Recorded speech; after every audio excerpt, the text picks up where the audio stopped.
Hey, you there! Thank you for watching, and welcome to Forge Lines Forever. Today I have a 3v3 ladder match here on the most amazing Neuroxis map generator. So let's go ahead and introduce our teams and our players. Starting off with Team 1 in the Northwest, and ending with Team 2 in the Southeast, also known as the Blue Team versus the Red Team. Starting off, we have Team 1's Northeastern player. We have in Royal Blue, it is Katawunga. He is a UEF. He is a 1672 rated.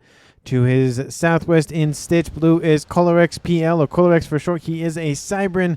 He is the highest rated player on Team 1 and in the game overall at 1680 rating, barely beating out his teammate by 8 points.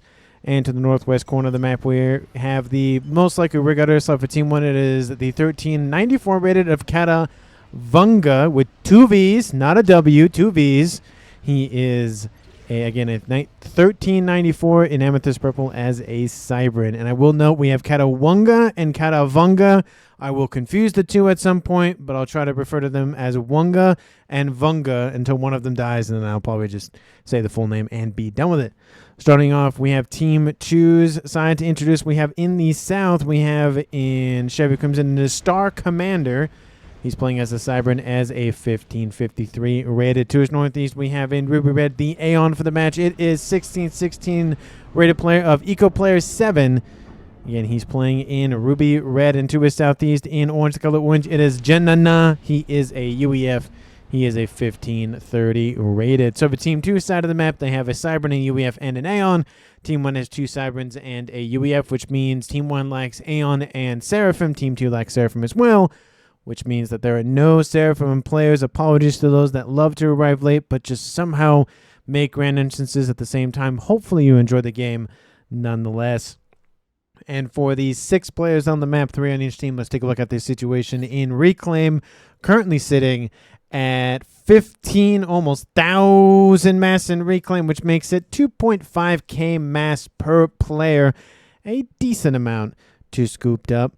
We do see, it's pretty much divided. Again, evenly the map is divided with the water, of course. So Team 2 has their side, Team 1 has their side. I expect to see a little bit of some engineer drops to try to scavenge a little bit of reclaim on Team 1 and Team 2 side of the map, but for the most part, the areas to watch out for are the 600 in the southwest and the 600 in the northeast, with numerous amounts of different clumpage dotted in between there.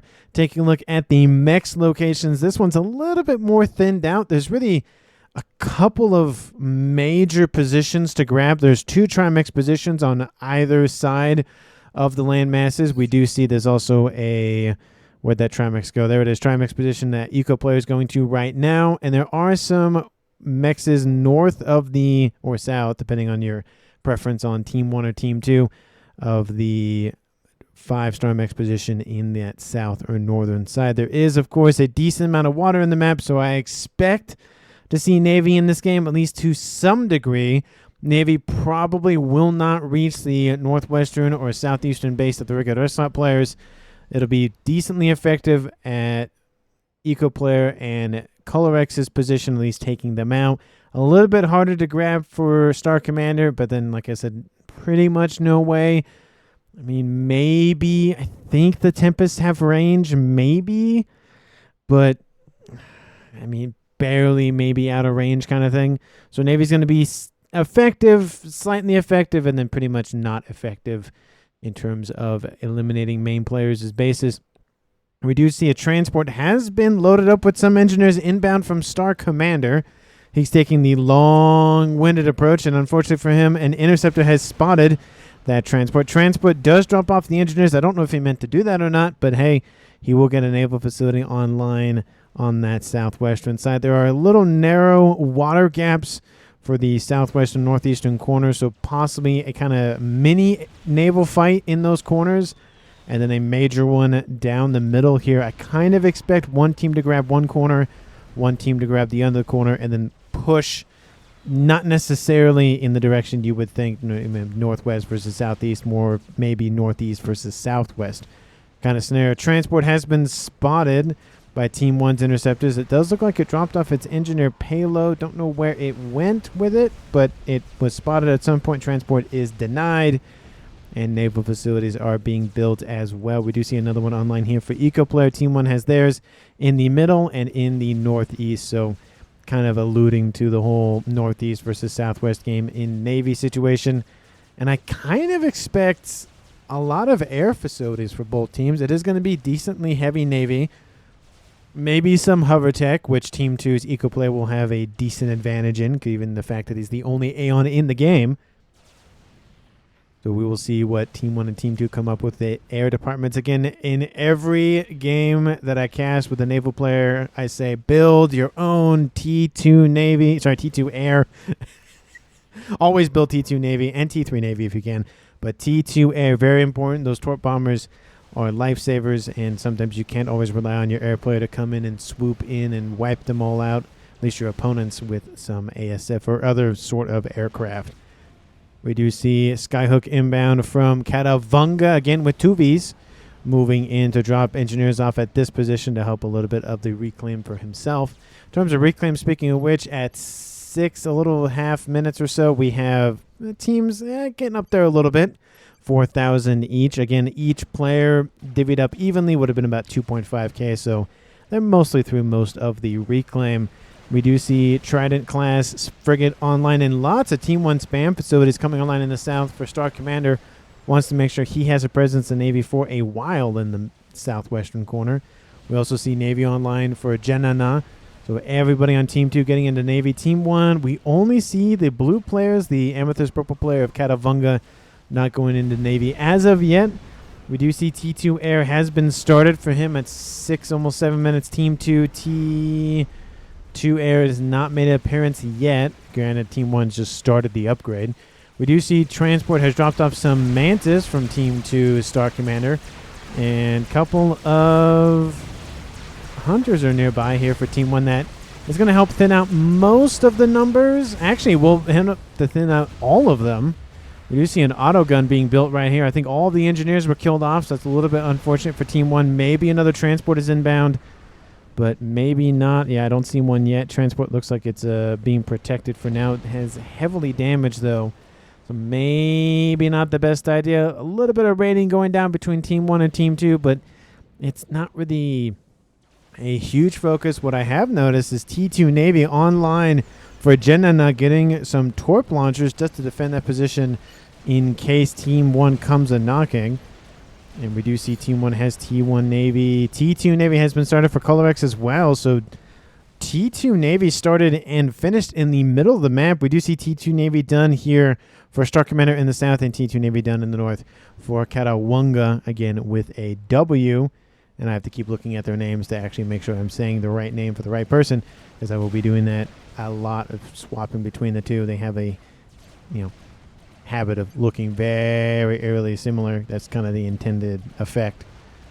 We do see Star Commander pushing in with his commander. Maybe he's going to assist the front line. T2 Navy built here, not here, which you would kind of expect, closer to the main landmass, that we can get some hives or whatnot kind of easily deployed, but maybe not. Lots of engineers starting to stack up. TMD being built. Love to see this. Could be an easy win for Team 1, just building a couple of missile launchers and calling it a day there. No TMD yet. Just a couple of defenses, but nothing too crazy. And in the northeast, we see a little bit of pushback from Team 2's EcoPlayer. We do see another facility online for not Colorex, but Katawunga. And nothing really pushing in just yet. Again, those Aurora coming in nice and handy, moving in across the water. We do see T2 Navy coming online. No Seraphim tech for anybody, which means no laser weapons. The best weapon to use to deal with T1, T2 hover spam in naval departments, so that is not an advantage there. But Team 1 and Team 2 both have UEF tech, which means they could go for Neptunes. Those have laser tech online, but it's not easily accessible until you get to the T3, unlike the T2 variants on those Seraphim destroyers. We do see T2 Navy done going for Salem's as we speak, trying to again buff up the Navy there. Still no Navy outbound from Team 1's rearguard airsoft player. T2 Air is done.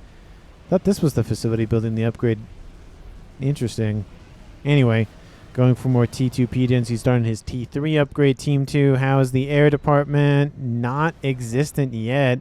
We do see T2 air online in the northeast, though, for Eco Player, so it doesn't look like Genana is going to be in air for at least a little bit. We'll see what he ends up doing long term. So we'll see if that works or doesn't work. We do see another droppage of units has been successfully landed by Star Commander, pushing in on the couple of T1 mexes on the shoreline. There are a couple of bombers inbound, some Scorcher, some Zeus, apologies. Kills off a chunk of those forces. Another bomber overhead. T1 AA mobile unit Sky Slammer nearby, but it looks like that might be the target of the next bombing run. Yep, it is. And 2 Mantis remain, and that's pretty much going to be the end of that attack.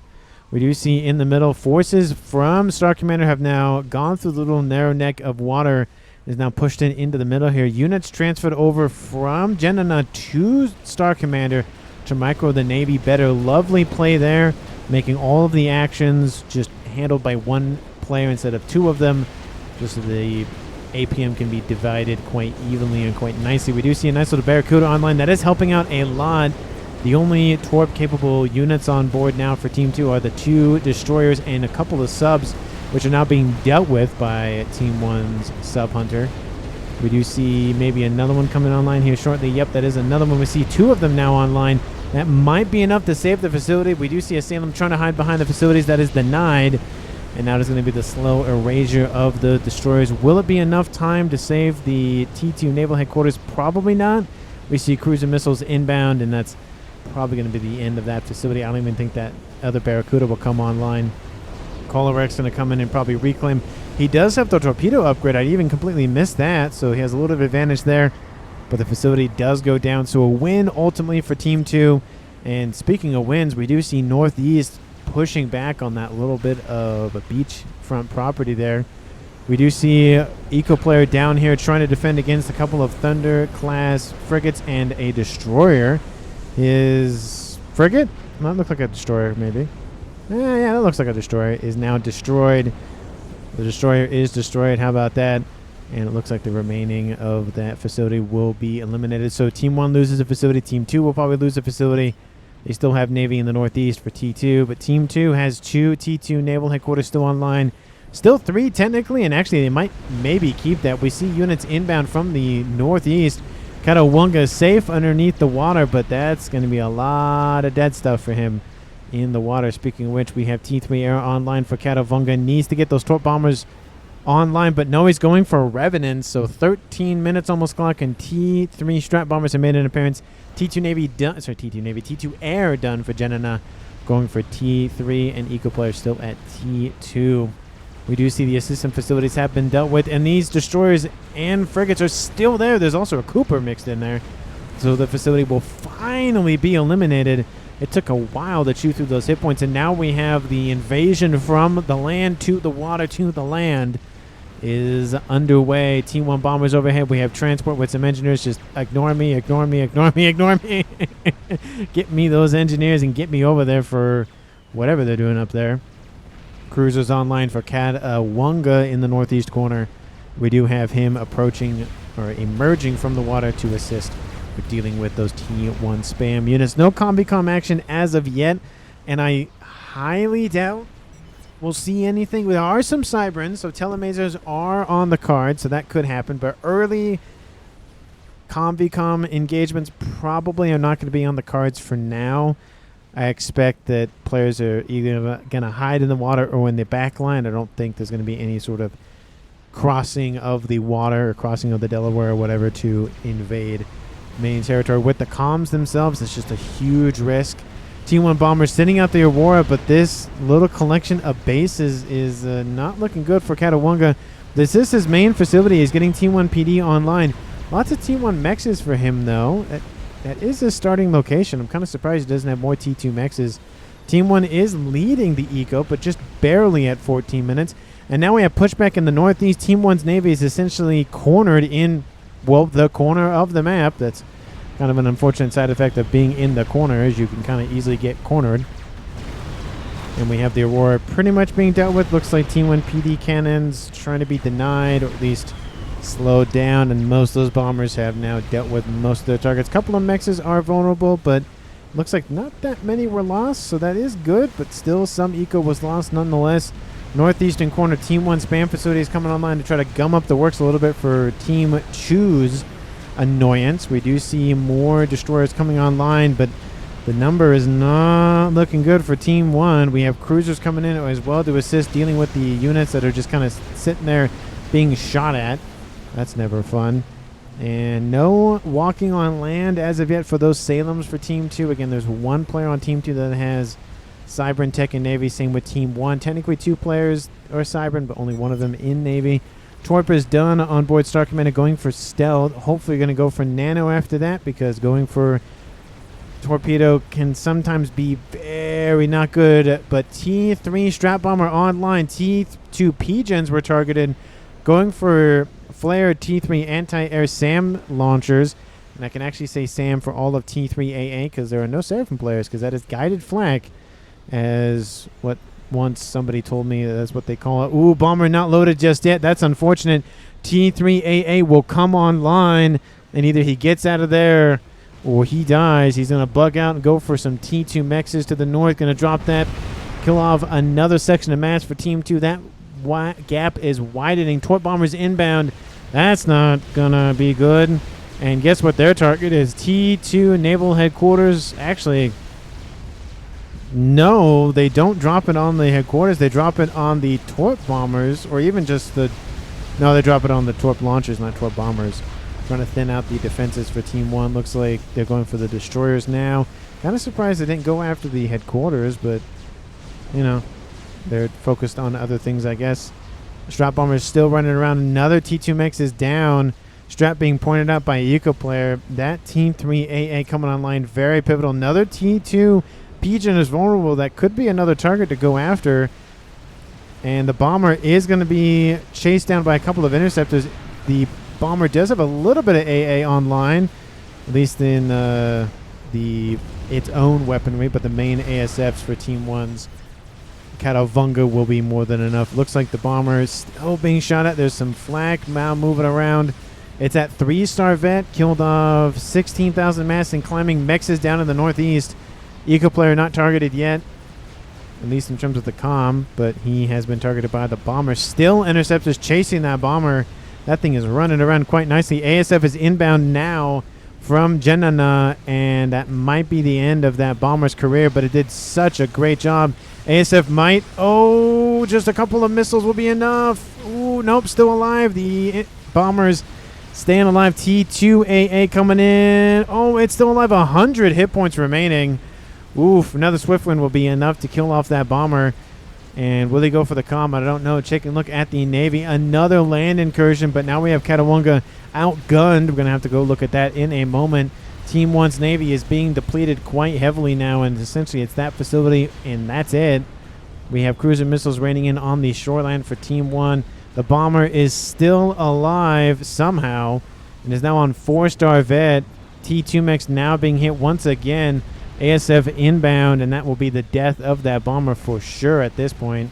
There's the shot. Does he get one more payload off? No. Crash damage. Kills off the mechs. So even in death, it serves. It did such a good job. Team 1's now up 100 points per second for mass. And unfortunately, Navy is now gone, so they're going to need that mass for a long time. They just need help in Navy desperately. T3 gunship online for Katawunga, and Katawunga staved off another attack, but it's not looking good for him. He's going for gun now. He's vulnerable. He's all on his lonesome, but it's probably better to be on land than Navy, because Team 2 now has Navy on lock. They're dealing with the stragglers from Team 1, but pretty much they have it on lock. Surprisingly, no facility being established in the south for Katawunga. That could have been a nice little surprise. Transport dropping off some... Actually, that's not an engineer. That's a brick inbound. It looks like it's just going to run around and go after a couple of engineers. Actually, maybe it's going to drop down. Actually, it's going to keep going and drop down there. Team 2 going to hurry. They get some ASFs online. We have another brick dropped off by Team 1. It could have just walked on the surface. On the depths of the water, the floor, the ocean floor. but maybe not. Maybe it was just dropped off, cutting down the travel time. T2 land facilities being wiped out. That's where that bomber landed. And another facility going to go down. We have the comm inbound. Looks like he's going to be picked up and dropped off somewhere. I would assume maybe here to defend the base. And there's the brick. It's going to get chased down by the comm. Personally dealt with by Eco player. Shots into the brick will do some damage. He really needs to overcharge the thing. Another P-Gen is down. His personal transport's being shooed away so it doesn't go down. And now it's just the brick versus the comm. The brick takes an overcharge. Doesn't kill him off, but does do a lot of damage nonetheless. And one more overcharge will be enough to deal with that brick. But it's done a great job. There's the overcharge. It's gone. Stinger came in to assist. Another brick inbound. They're just ravaging the countryside. So we had Team 2's approach of just spam some units and call it a day. And Team 1's approach is like, yeah, we'll just drop a brick once every like couple of kilometers or something, and that should be enough. We do see T2 mexes being targeted. Team 1 PD not enough to stave off the brick. That's another section of Mascom. We do have a huge land incursion, not just from the land but from the Navy as well. Salems have sprouted legs and have now made their way onto land. The comm of Katawunga is done with his gun upgrade. We have cruisers shelling the position for Colorex, not Colorex. Yeah, that is Colorex. I'm looking at his comment. I'm looking at his name, and I'm like, that the color doesn't, but it does. Anyway. And the bricks have now been dealt with by Team 2, but look at the eco still. Team 1 ahead, and they've lost that 5-star mech position. And Katawunga, essentially at this point, just has to fall back and deal with this. There's a couple of blazes, and granted, it's all going to be hover tech, so Flak, Aurora, Scouts. We have Blazes, of course, and Asylums are going to be the only units that Team 2 has access to for now. Overcharge kills off an Aurora. Probably would have been better off to save it just to go after the Blazes to deal with that. Team 1 PD going to try to stave off as much damage as possible. Whaler inbound. There's not a lot of flak hero at all. The only AA unit nearby is that one. So that'll be a win for Team 1 on the ground. But again, lots of units inbound from Eco. Team 2 has lost the naval game, and yeah, there's probably a way to come back, but it's going to be very costly.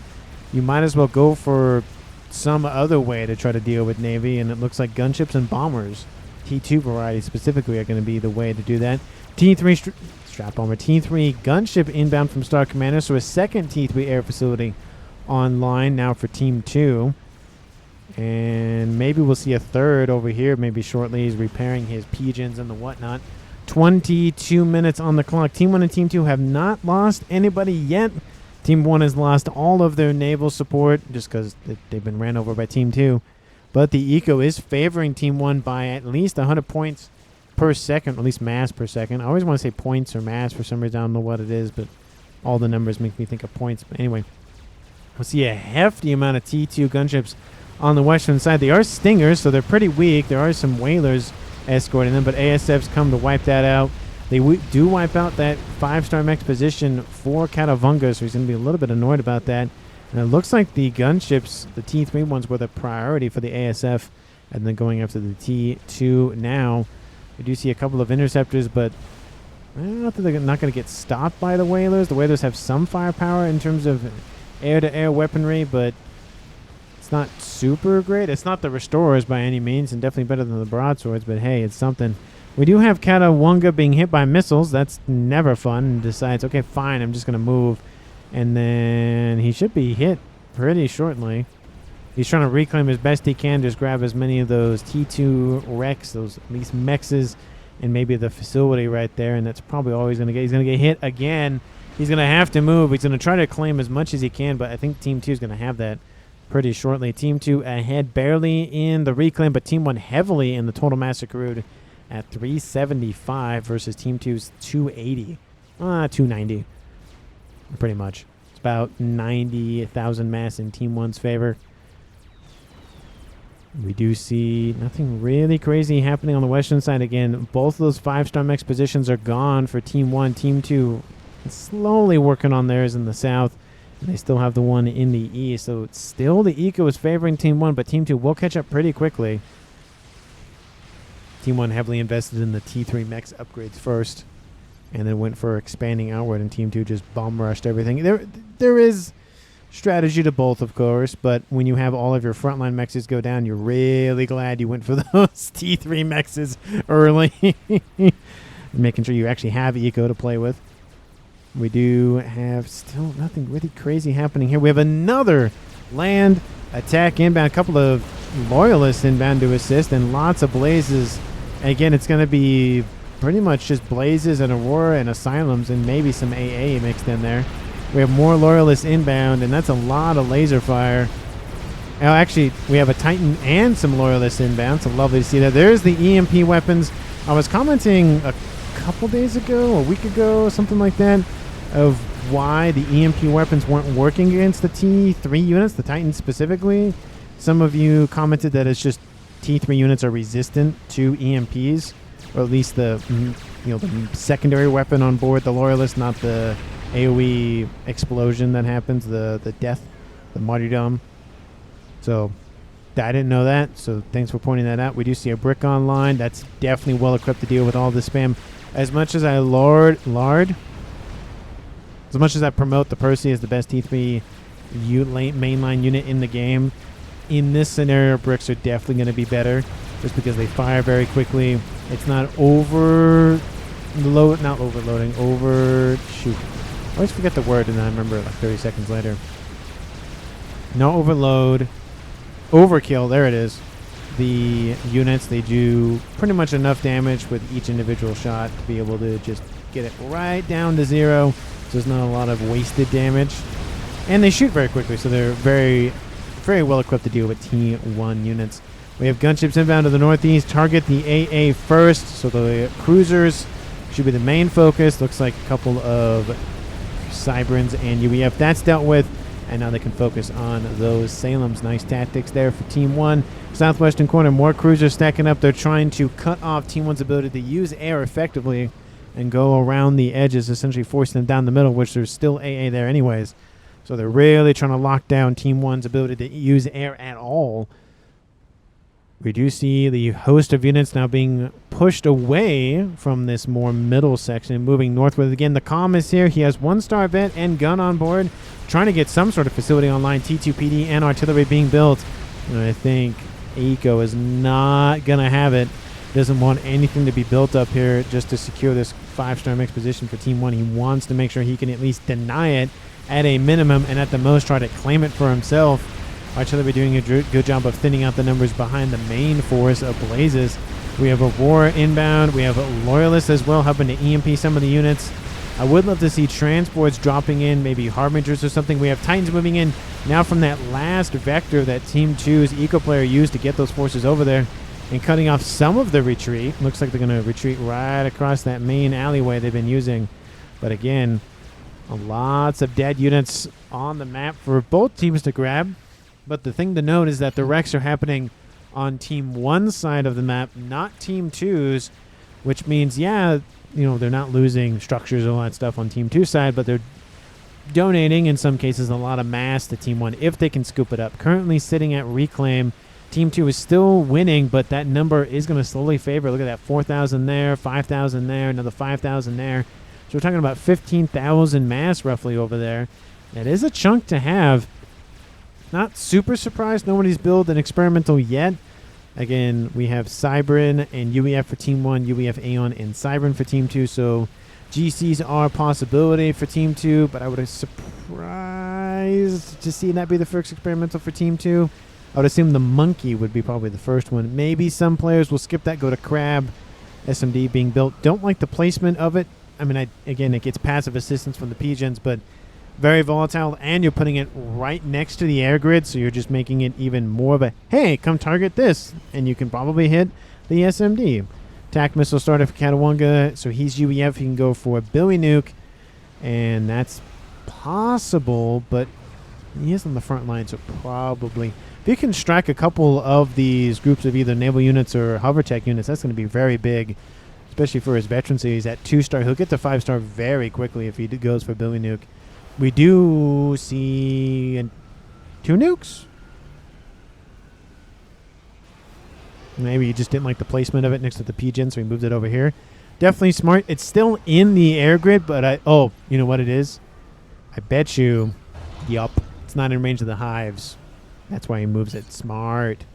We're going to get those hives very, very, efficient with, their range. Of course, it's limited. It's not like the hover drones for the UEF where they can fly anywhere. Now, the movement is very slow, but they can move anywhere on the map. So there is that added benefit to that. So you're stuck in one place or you're not, but you're very slow. Oh, I saw it. Oh, he's going. Okay, so I thought it was an accident. He's like, oh, it meant for do other upgrade. Maybe, that's what's the middle upgrade. So maybe he tried to build stealth. They built, something. Oh, he cancels the torpedo. Okay, did you try to build stealth? Is that what you're trying to build? You tried teleporter. That didn't work. You tried torpedo and went, that's not it. And now he's not building anything. So we'll see what he ends up doing. But I feel like torpedo definitely not a good idea. Not at this stage. Earlier on, most definitely, but not now. Not 30 minutes in. We even have Team 2 Star Commander. He still has his torpedo upgrade on board, and it's not being used. And I think not one, but Colorex built one, and it's still on board. Again, it's not being used because he's not in the water. So it's kind of just sitting there on his chest plate like, okay, are you going to use me or not? Come on. TAC Nuke now started on board Katawunga. See, I knew I'd do it at some point. He doesn't have T3 engineering suite, or even T2 for that matter. So it's going to take longer to load the missile. But he probably could go for that after that. He probably wants a passive loading and then build the T3 engineering suite. That's usually what I've seen as the best tactic. You go T2, missile, T3, TAC Nuke. Sometimes you don't happen. Maybe it's just T2. But we'll see what he ends up doing. Maybe he just wants to be protected and go for nano. But if you really want to spam up Billy Nukes, you really want to go for T3 on board. We do see everything from Eco players going westward. He's like, well, I'm not going to crack this position for now. I'll move it somewhere else. We still see a little bit of bombardment in the east. Nothing too crazy. A couple of Salems.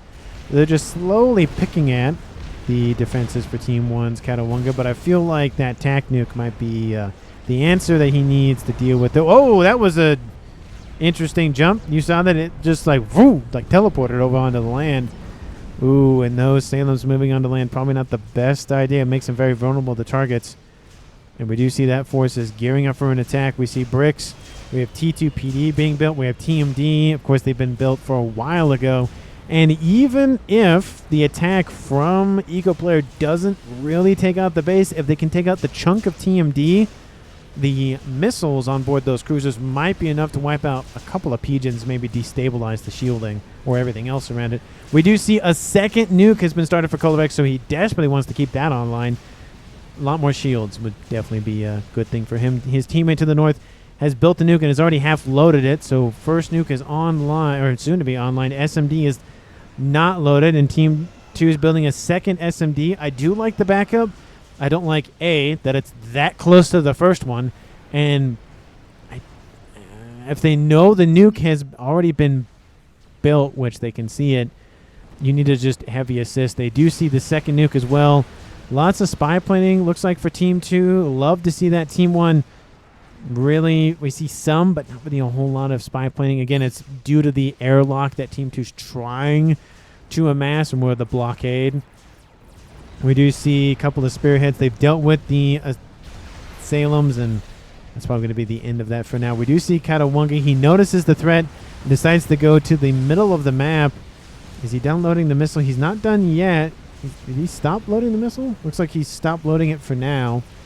And that group is just doesn't really know what to do. We have gunships galore over here, both for Colorex and for Katawunga. Katawunga. Looks like he built his own. Shields are down. That's not good. Needs to build T3 Pigeons immediately. And ASF's gearing up for an attack. All of those Loyalists have been dealt with by the Blazes. Again, 1,000 of anything will kill anything, so numbers eventually will make the difference. SMD, 3/4 the way loaded. Nuke is about to load. If it fires immediately, it might have enough time. There's a lot of assistance going down for this thing. There's another SMD over here. It's not loaded, so maybe you'll go for a partial air grid kill. And there's an SMD that's, again, either you're going to get Eco Player's base or you're going to get Star Commander. You're not going to get both, and the nuke for Colorex isn't even close to loading, so that nuke has to fire immediately for it to be any value in taking out those players on either side of Jenna. And I will note, 34 minutes in, almost 35, nobody's dead. So there's a thing. I do enjoy it when everybody survives past at least 30 minutes.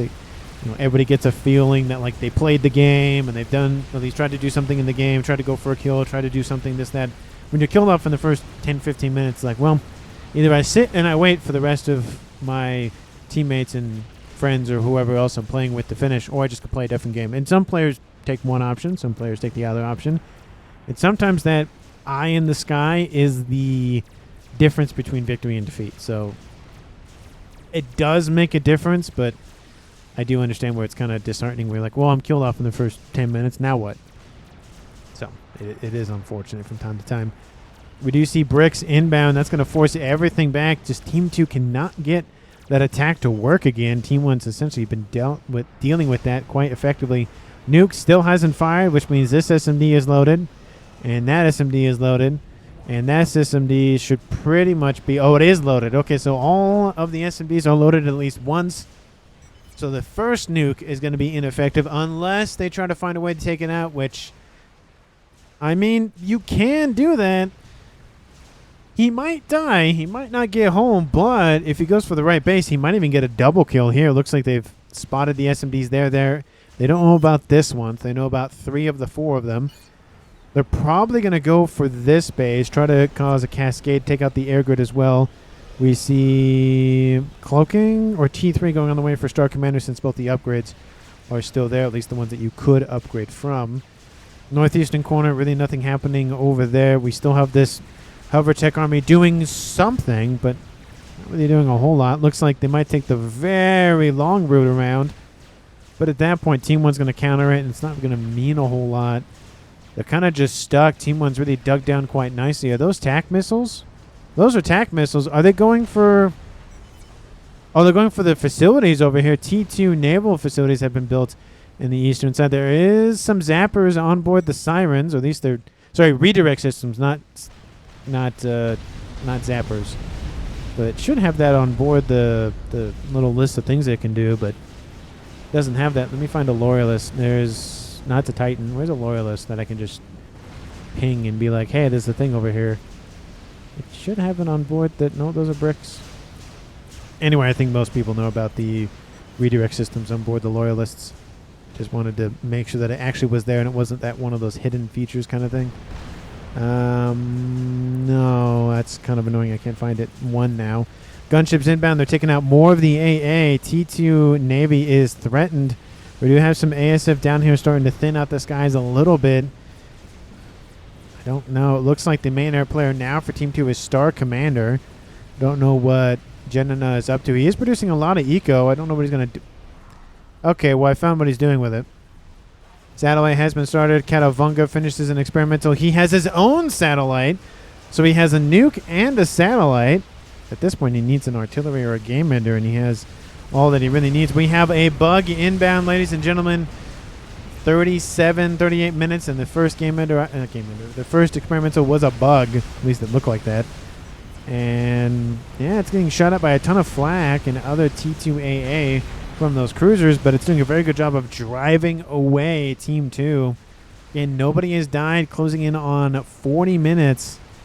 It's pretty dead. Even Team 2 is generating more mass than Team 1 now, and they still haven't surpassed Team 1 in total mass accrued. What's the reclaim situation? It's about dead even as well. Satellite is inbound, and that might start driving a wedge between the eco as the laser goes for more unshielded targets of opportunity, mainly the mexes. SMD is loaded a second time. This one is loaded only 1 time. SMD over here will be spotted by Team 1 now. That one's loaded almost to a second time. Maybe they've seen the satellite. They have not seen the satellite. It looks like it's being reclaimed as we speak. Oh, yeah, it's being reclaimed as we speak. And SMD being loaded. The GC is done for Eco Player now, so he's probably going to send that across the water. And T3 Navy online. It is a summit. That's going to pack a lot of fire. That is not the right team. That is the right team, and that should be more than enough to try to hit the nuke, and that's definitely going to be a target that Team 2 will go after. Nuke for him is loaded. Still not fired, and Team 1 in the northwestern corner of the map still one. It's still loading, but looks like RAS is mainly the focus for Team 1's Katawanga. Is he still building the laser weapon? He did build it. He isn't going for teleporter yet. I think he's getting an eye in the sky first. That'd be a nice target. Take out that SMD quite nicely. Looks like pigeons are going to be the target and try to strip away Team 2's ability to produce air units. Nuke is outbound, and where's it going is the question. I don't even see the target. Oh, it's going for... I mean, that is a good target to take out, to be fair. Navy's moving, and one summit came off the assembly line, and that is going to be it, at least for now. Team 2 doesn't have T3 Navy anywhere else. Essentially, they're snubbed from Navy pretty much at this point. We see air fight happening on Team 1 side of the map. The bug is down. Gunships coming in to try to clean more of the mexes out. Here comes the nuke. Headshot takes out the factory. Kaboom! And there it goes. First nuke of the game is successful. Kills off maybe 25,000? Not even 16,000. But I will note, tactically wise, it takes out a T3 naval headquarters. So there is that. There's only one summit to deal with instead of 2, 3, or maybe 5. Pigeons... Doesn't look like it went volatile because of the reclaim abilities from the engineers nearby. Looks like they are being reclaimed by the rover drones. So lovely use there of the rover drones. And explosion. Billy Nuke hits a chunk of those naval, air quotes, land, air quotes, forces. There are mainly land forces, to be fair. But again, I kind of like using air quotes in that manner because, yeah, they're naval units. But obviously, they're not naval units. They're technically land units. They're acting as naval units because they're hovering on the water. And the bug's still being shot out by a decent amount of flak. That GC, it has a little bit of distance to walk. Team 1 has some defenses online. The shields are down due to the fact that artillery is launching from... Oh, did that just hit the Soul Ripper? I think that's what I saw. At least that's kind of what it looked like. ASF inbound. The Bugs wreck will land on Team 1 side of the map. Most definitely. ASFs are inbound. Can they save it? If they're quick enough, maybe. Oh, the Bug still has 9,000 hit points. There is some flak. The flak needs to move to cover the summit. It's going to be the opener for the land invasion. It looks like the summit will be driven away.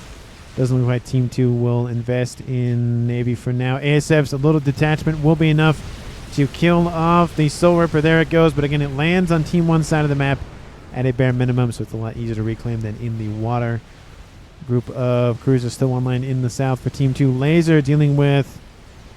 I don't even know what it's targeting at this point. It's targeting... Don't tell me you're just targeting AA defenses. I feel like... I mean, yeah, that's nice, but there's other targets to go after. T3 mexes. Strip the eco away from Team 2. There's a whole bunch of T2 and T3 mexes vulnerable to satellites. Boom, Nuke lands, takes out another chunk of forces, and that's an I was gonna say, that's not good, but the GC turns around. That's a point defense nuke, and that point defense nuke is gonna work, and that GC is pretty much dead. There it goes, gets EMP'd, being tickled almost to death by those Cerberus, and a couple of bricks to assist. And, of course, it delays the reinforcements from Team 2 because some of them got killed, some of them got EMP'd. Artillery as well landing straight on the shoulder of that GC. There's the GC. It's dead and gone. Another Billy Nuke lands, takes out another chunk of forces. He should be... Oh, yeah, he's at 5-star vet now. What's he doing in his base? Air staging facilities, but that's about it. Artillery started for Team 1's Katawanga. Well, I did say he needs an artillery piece, and he essentially has almost everything you could really build besides a game ender in this game. Another bug coming online. More air facilities as well for Colorex. And satellite over top still. Not really doing a whole lot. Again, should be targeting T3 mexes. Really just strip away the eco. And that satellite could have been built by now if Genana wanted to go that route. But looks like he's going a different route, I guess. And he's over here hanging out with Star Commander, who's going for more air expansion. Looks like only one satellite coming online for Team 1, at least for now. Oh, looks like our artillery piece has been spotted. Don't like the placement next to those E-storages, but it does increase the power output just a little bit for that Pigeon. Artillery has been started. More Pigeons being established. Need to get that... Yep, there you go. Get that shield online immediately. And then finish off the corners and then build a hefty amount more of that. You need all of the shields as possible to just keep that thing alive. Another group of now asylums being hit, and it's just Billy Nuke after Billy Nuke after Billy Nuke for Katawunga. This is the range of his Billy Nuke, so he has a lot of room to move around with. And really, if he gets to the middle of the map, he might be able to hit maybe this position if he gets maybe into this little slot right here. 44 minutes on the clock. Satellite now over the top of the air grid, targeting the shield generators that are trying to protect the comm and the PGen that he just built. Looks like he's upgrading it. One benefit of upgrading is you fill out the the shield generator capacity immediately. It's like a nice little bonus for upgrading. And then you can do that essentially 4 times from ED1 to ED5. Still don't understand why the ED4 shield generator is the T3 shield, but I think for balance purposes, that's why they did that. Because I think ED5, yeah, that's 16,000. And let's see if I can't find an ED4 anywhere. He has to build another T3. That's 2, that's 2, that's 2. No. Yeah, there's still 2, so I don't know. Maybe, oh, maybe did you upgrade? Yeah, so it's 13,000 versus 16.5K. Another Nuke lands, still trying to protect the bug wreck, which has essentially been reclaimed and will be reclaimed by the time the forces arrive. And they've been driven back anyways. The Summit's still online, the only one of its kind that's been built in this game. And Team 2's Janana really wants to keep it. That's really what he has online. Bug is now online once again for Colorex, going for a Monkey Lord. That's definitely sensible. Not second nuke loaded yet, but we do see 1 nuke loaded for each, and second nuke is coming online for both of them. Artillery half done and climbing. Mass sent to Katawunga from Colorex to help with the artillery building. And this game might just end with an artillery strike from Team 1. I do like, if you can see it in the video, there's a tiny little dot right where my cursor is, and that's because some, not artillery, but some simulated rounds or whatever just fall into the void ocean and just continue falling. Usually they despawn, but that one is still there, surprisingly. It's right there. Kind of find it funny from time to time, just how the game engine works and all of that. And what up here in the northeast? Looks like just a couple of more T2 artillery emplacements, but nothing too crazy. Team 2 is not going to use that vector anytime soon. It's really going to be down the middle. Nuke is inbound once again from Team 1. What's it striking is the question. There are some T3 mexers vulnerable. Looks like they're going to go after this one. That's going to be 135 mass a second that Team 2 is going to lose out. It's going to drop him to 1.2-ish, maybe low 1.3. No, probably 1.2. 47 minutes on the clock. Team 2 still not accumulated more mass than Team 1. Counter satellite online. I feel like, why did he reclaim it to just rebuild it kind of thing? And SMD being loaded as we speak. That one is honestly kind of vulnerable. You could edge nuke it right about there. There goes the nuke. Kaboom! Wipes out. Again, 135 drops Team 2 to 1.2. Artillery is almost done. Colorex finishes his Monkey Lord satellite over top. Immediately going to target the nuke. That's not the one that launched it. It was the one from Katawunga. And 48 minutes on the clock. Still nobody has died. Still no combi-com action. No telemasers yet. We have half of one built for Team 1. That's for Katawunga as probably a backup plan just in case stuff happens. Or as a defensive measure, it's nice to have a laser weapon. Probably go for cloaking if he really wants to have a lot of juice out of it. Colorex not underneath the shielding, but he's building more. Trying to protect that mass fab. I think he won't have enough time if the laser has targeted the SMD, the shield generator there. Oh, and there it goes. Sorry. I have a habit of calling stuff out and it either being blown up or not surviving or whatever. Artillery landing on this position for Eco. And rightly so, Team 2's Eco player has his own artillery piece about done. Going for more shields to protect against the satellite. Shield generator is exposed, but gets regened and whatnot. Another bomb lands up here to the north, taking out a chunk of forces once again. It looks like PGen was hit. PGen was hit, almost dead. There's a mass fab in there. Nuke is almost loaded once again for a second one, and this one's almost loaded for another one, so it'll be number 3 that he's loaded. Artillery is landing. The shields are being assisted and continuously built. The artillery is not done just yet. It's almost done. Again, trying to stave off disaster while also trying to keep that thing building.